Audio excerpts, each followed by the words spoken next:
सकता है। और कुछ ऐसा ही हाल आज की तारीख में नायडू बाबू का है। अब कहने को मोदी और शाह के बाद इस मुल्क के तीसरे ताकतवर नेता हैं, थर्ड स्ट्रॉन्गेस्ट एंड पावरफुल।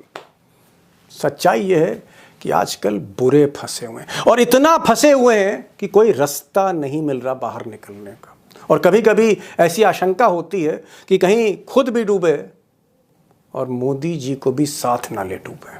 प्रधानमंत्री नरेंद्र मोदी जी इस वक्त सत्ता के अंदर दो बैसाखियों के सहारे टिके हुए हैं। एक तरफ नीतीश कुमार, दूसरी तरफ चंद्रबाबू नायडू। अब चंद्रबाबू नायडू पूरी तरह से बीच में फंस चुके हैं और सीधे तौर पर उनके ऊपर ये जो है दोस्तों प्रेशर बनाया जा रहा है कि मोदी जी का खुलकर विरोध करना है तुम्हें। तो क्या अब चंद्रबाबू नायडू प्रधानमंत्री नरेंद्र मोदी जी का विरोध करेंगे? और उसके बाद एक सवाल ये उठ रहा है, क्या अब चंद्रबाबू नायडू मोदी जी की कुर्सी को लेकर डूबेंगे? दोस्तों, हमारे साथ वरिष्ठ पत्रकार मौजूद हैं, दीपक शर्मा। क्या कुछ घमासान राजनीति के अंदर छिड़ा हुआ है? आप इस रिपोर्ट को देखिए। नमस्कार, मैं दीपक शर्मा हूं, मेरे यूट्यूब मंच पर आपका स्वागत है।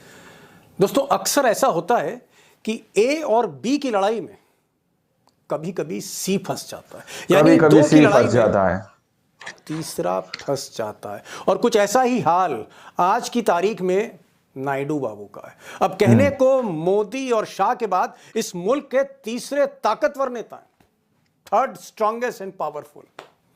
सच्चाई यह है कि आजकल बुरे फंसे हुए हैं, और इतना फंसे हुए हैं कि कोई रास्ता नहीं मिल रहा बाहर निकलने का। और कभी कभी ऐसी आशंका होती है कि कहीं खुद भी डूबे और मोदी जी को भी साथ ना ले डूबे। मोदी जी को भी साथ जो ना ले लड़ाई डूबे। है वो मोदी जी की दक्षिण भारत के समूचे विपक्ष से।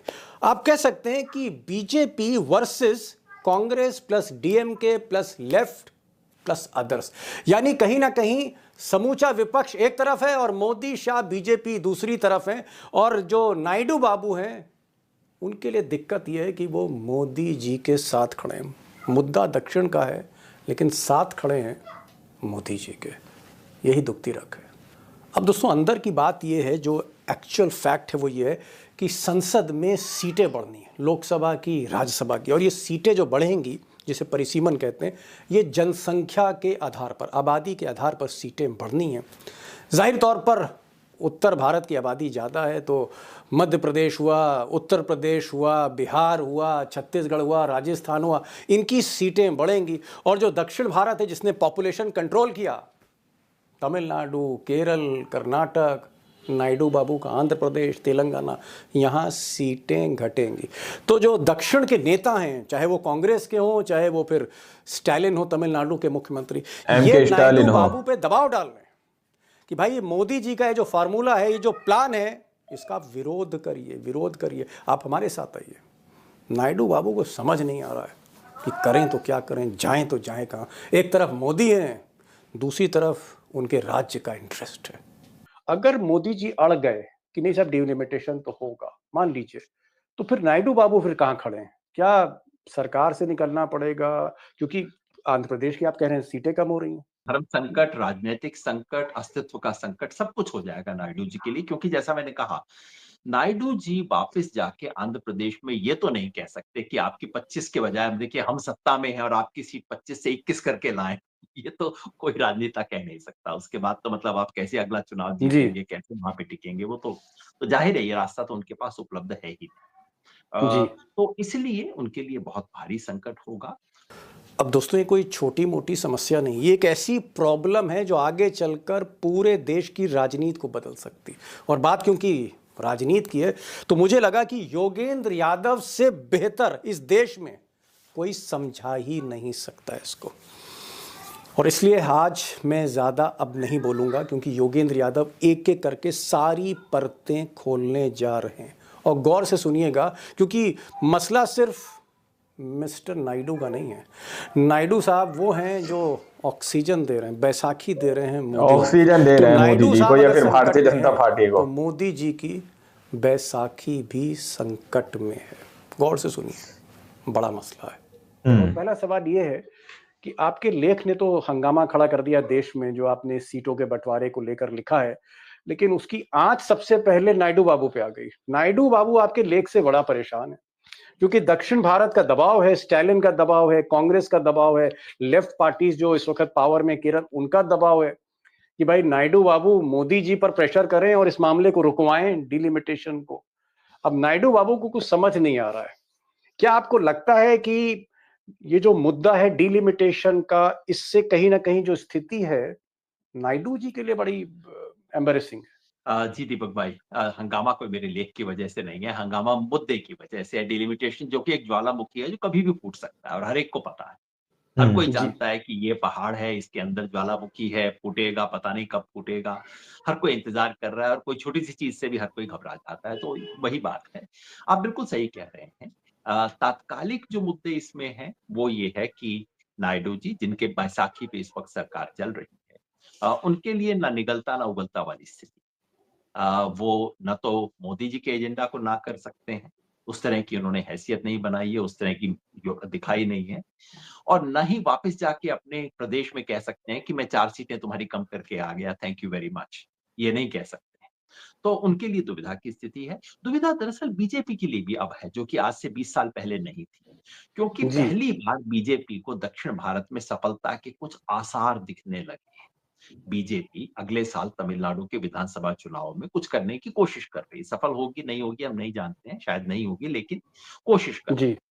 और तमिलनाडु के चुनाव में बीजेपी ये कह के तो नहीं जा सकती कि हमें वोट दो ताकि हम तुम्हारी लोकसभा की सीटें 8 कम कर दें जितनी, ज़ाहिर है नहीं कह सकते। बीजेपी को केरला में पहली सफलता मिली है और बीजेपी केरला अगले साल फिर केरला में भी चुनाव है और केरला में बीजेपी नहीं कह सकती कि 20 में से आपकी सीट 12 हम जी करने वाले हैं। तो दुविधा बीजेपी के लिए भी है। कर्नाटक, दुविधा तेलंगाना। कर्नाटका, तेलंगाना दोनों के अंदर तो दुविधा तो है गंभीर। इसीलिए मैं समझता हूँ कि इस मुद्दे को हम केवल तात्कालिक दुविधा के नज़रिए से न देख के, एक दीर्घकालिक नज़रिए से देखें और मैंने अपने लेख में यही कोशिश की है। अमूमन क्या होता है कि इस सवाल को केवल आप एक राजनीतिक गणित के हिसाब से आमतौर पे लोग देखते हैं कि अगर जी इस राज्य की सीट बढ़ गई तो भई किस पार्टी को फ़ायदा होगा, उस पार्टी को नुकसान हो सकता है।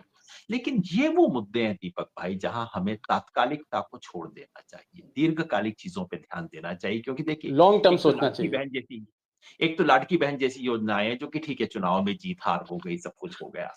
ये वो मुद्दे हैं जो कि आपके देश का भविष्य तय कर सकते हैं। ये राष्ट्रीय एकता को असर डालने वाले मामले हैं।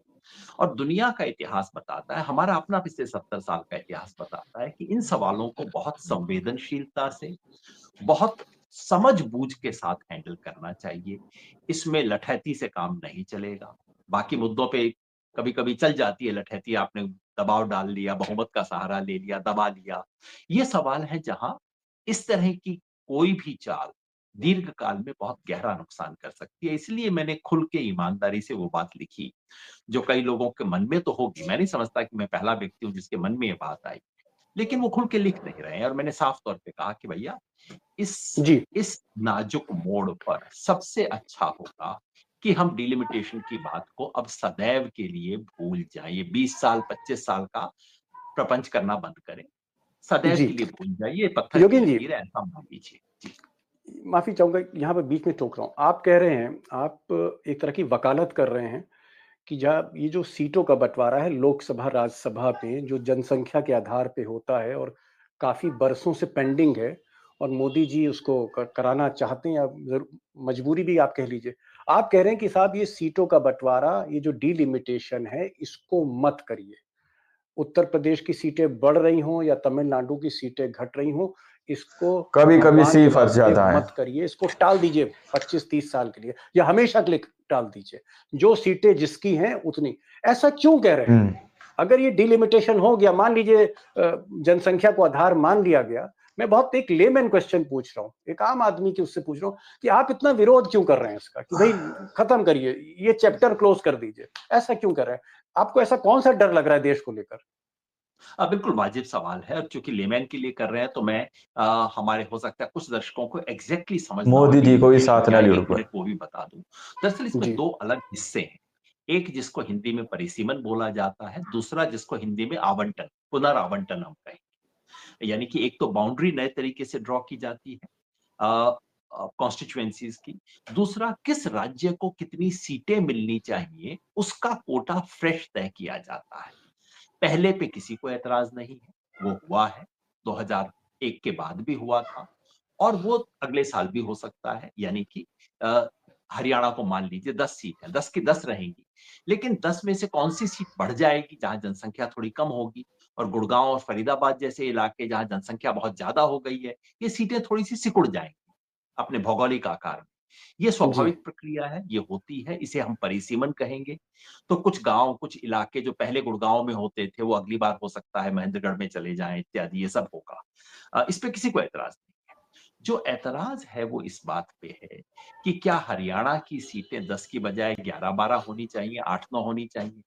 संविधान में स्पष्ट रूप से लिखा था कि हर 10 साल के बाद ये आवंटन फ्रेश होना चाहिए, हर जनगणना के एम के बाद। स्टालिन हो। ये 1951 में पहली बार हुआ, जिसके आधार पे 52 में चुनाव हुए।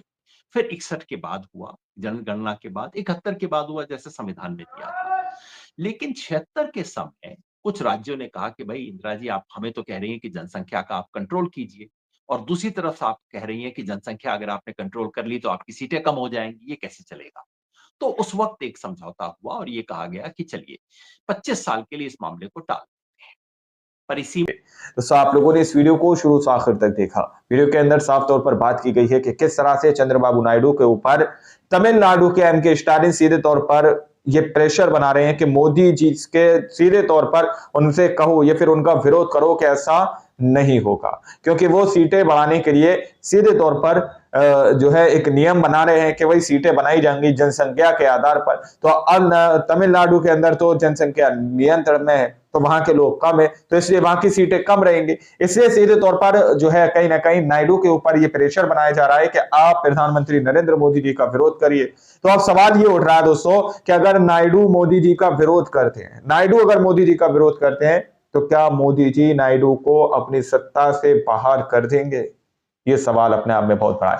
अगर मोदी जी ने उनको सत्ता से बाहर किया, या फिर अगर नायडू के ऊपर ज्यादा दबाव बनाया गया और अगर मोदी जी ने नायडू की बात नहीं मानी, तो क्या नायडू जो है एनडीए से अपना समर्थन वापस ले लेंगे?